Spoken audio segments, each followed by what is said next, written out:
সততা, মেধা এবং দক্ষতাই হবে প্রশাসনের নিয়োগ, বদলি কিংবা প্রমোশনের মূল নীতি। সরকারের এই নীতি যদি বাস্তবায়ন করতে হয়, আপনাদেরও সহযোগিতার প্রয়োজন। আমার পুলিশ, আমার দেশ, সবার আগে বাংলাদেশ। আমি মনে করি তাহলেই ধীরে ধীরে পর্যায়ক্রমিকভাবে এই স্লোগানটি সার্থক এবং সফল হবে। যেহেতু আপনিও সরকারের জন্য কাজ করছেন, এই মুহূর্তে আমিও সরকারের জন্য কাজ করছি। সরকার বিভিন্ন শ্রেণী পেশার মানুষের অর্থনৈতিক ক্ষমতা নিশ্চিতকরণ করতে কৃষক card, family card, sports card আমরা এগুলো ইন্ট্রোডিউস করেছি, আপনারা দেখেছেন এগুলো। একই সাথে আমরা দেশের যারা আমাদেরকে ধর্মীয় গুরু বা আমরা যাদেরকে ধর্মীয় বিষয়ে আমরা যাদের সাথে কনসাল্ট করে থাকি, সে সকল ব্যক্তি যেমন মসজিদের ইমাম সাহেব আছেন, মুয়াজ্জিম সাহেব আছেন, এছাড়াও অন্য ধর্মীয় যারা ধর্মীয় গুরু আছেন, তাদেরকেও আমরা একটা সম্মানী ভাতা দেওয়ার কার্যক্রম তাদের মধ্যে আমরা শুরু করেছি। আমরা বর্তমান সরকার দলমত নির্বিশেষে রাষ্ট্র ও সমাজের প্রত্যেকটা মানুষকে রাষ্ট্রীয় সামাজিক নিরাপত্তা বেষ্টনীর মধ্যে নিয়ে আসতে চাই। এটি আমাদের লক্ষ্য, অর্থাৎ ধীরে ধীরে আমরা একটি ওয়েলফেয়ার স্টেট আমরা তৈরি করতে চাই। দেশকে বন্যা খরার অভিশাপ থেকে মুক্ত করতে আমরা ইতিমধ্যেই জনগণের শ্রমের বিনিময়ে 20,000 কিলোমিটার খাল খননের কর্মসূচি হাতে নিয়েছি এবং শুধু হাতেই নিইনি, আমরা কাজটি শুরুও করেছি। 200-র বেশি সার্ভিস ও ফিচারে লেনদেনের সব বিকাশ অ্যাপে সম্ভব। আমরা মনে করি খাল খনন, পুনর্খননের মাধ্যমে পানি সংরক্ষণ নিশ্চিত করা গেলে কৃষকগণ যেমন সারা বছর মৌসুম অনুযায়ী ফসল উৎপাদনের সুযোগ পাবে, অপরদিকে খাল খননের মাধ্যমে অনেক মানুষ সাময়িক কর্মসংস্থানের পাশাপাশি নিজের মধ্যে পারস্পরিক সংহতি ও সমৃদ্ধি সৃষ্টিতেও একটি অবদান রাখবেন। এছাড়া প্রাকৃতিক কতগুলো বিষয় তো অবশ্যই আছে। পানির একটি বিশাল সমস্যা সারা দুনিয়াতে তৈরি হচ্ছে, এনার্জি সমস্যার পাশাপাশি। সরকার পুলিশ বাহিনীর কল্যাণ নিশ্চিত করতেও আমরা সচেষ্ট। সততা, মেধা এবং দক্ষতাই হবে প্রশাসনের নিয়োগ, বদলি কিংবা প্রমোশনের মূল নীতি। আমরা দেখেছি অতীতে, আপনারাও অনেকেই এক্সপিরিয়েন্স ফেস করেছেন। এখানে রেজা তার বক্তব্যে একটি কথা বলে গিয়েছে।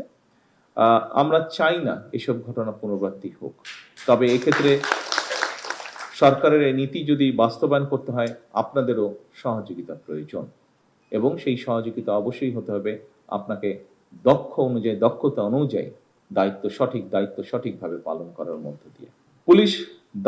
পুলিশের দায়িত্ব আমরা জানি। গতকালও আমরা আপনাদের ভেতর থেকে পুলিশ সদস্যদের মধ্যে থেকে কয়েকজন বক্তব্য রেখেছেন, তার ভেতর থেকে এসেছে, সেই কথাটি আমি আজকে পুনরাবৃত্তি করতে চাই। পুলিশের দায়িত্ব কখনোই নির্দিষ্ট সময়ের মধ্যে সীমাবদ্ধ থাকে না। আমরা প্রতিনিয়তই ব্যাপারটা দেখছি। একজন পুলিশ সদস্য দিন রাত, সপ্তাহে প্রতিটি দিন, এমনকি ছুটির দিনেও দায়িত্ব পালন করে থাকেন। তাই পুলিশ কর্মকর্তা এবং সদস্যদের শারীরিক মানসিক সুস্থতা নিশ্চিত করার ব্যাপারে অবশ্যই সরকার উদাসীন থাকতে পারে না, যেটি আপনাদেরও একটি ডিমান্ড আছে এরকম। সুতরাং আপনাদের প্রতিটি যৌক্তিক এবং প্রয়োজনীয় প্রত্যেকটি দাবি বর্তমান সরকার অবশ্যই একসাথে আমাদের পক্ষে সম্ভব না। পর্যায়ক্রমিকভাবে আমরা আমাদের সর্বোচ্চ গুরুত্ব থাকবে পর্যায়ক্রমিকভাবে ধীরে ধীরে ইনশাল্লাহ বাস্তবায়ন করা।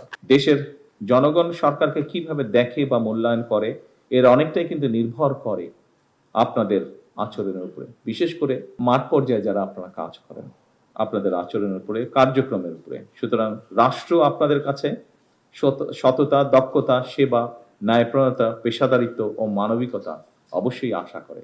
যথাসম্ভব এসব গুণগুলো অর্জন করতে পারলেই আপনারা নিজেরাই যে স্লোগান আজকে তৈরি করেছেন, আর এইবারকার পুলিশ সপ্তাহে, আমার পুলিশ, আমার দেশ, সবার আগে বাংলাদেশ, আমি মনে করি তাহলেই ধীরে ধীরে পর্যায়ক্রমিকভাবে এই স্লোগানটি সার্থক এবং সফল হবে। আজকে এই পুলিশ সপ্তাহ উপলক্ষে আপনারা যেরকম আপনাদের বিষয়গুলো উপস্থাপন করেছেন, সরকারের পক্ষ থেকে আমিও শুধু প্রধানমন্ত্রী হিসেবে নয়, যেহেতু আপনিও সরকারের জন্য কাজ করছেন, এই মুহূর্তে আমিও সরকারের জন্য কাজ করছি, সেজন্য আমি আপনাকে আমার একজন সহকর্মী হিসেবে কনসিডার করতে চাই। আপনার কাজও হচ্ছে জনগণের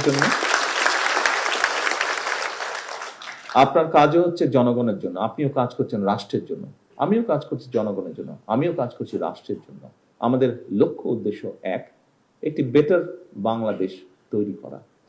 কাজটা আমরা সমাপ্ত করতে পারবো না, তবে কাজটা আমরা যদি সকলে এক জায়গায় এসে দাঁড়াই, আমরা সকলে কাজটা শুরু করতে পারবো। ইনশাল্লাহ আমাদের পরবর্তী প্রজন্ম কাজটা ক্যারি আউট করতে পারবে, বয়ে নিয়ে যেতে পারবে।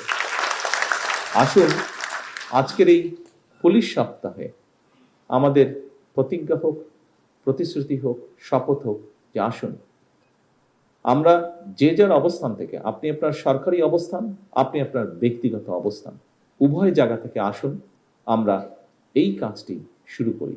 আমরা কতটুকু দিতে পারি দেশকে, আমরা কতটুকু দিতে পারি রাষ্ট্রকে, আমরা কতটুকু করতে পারি জনগণের জন্য।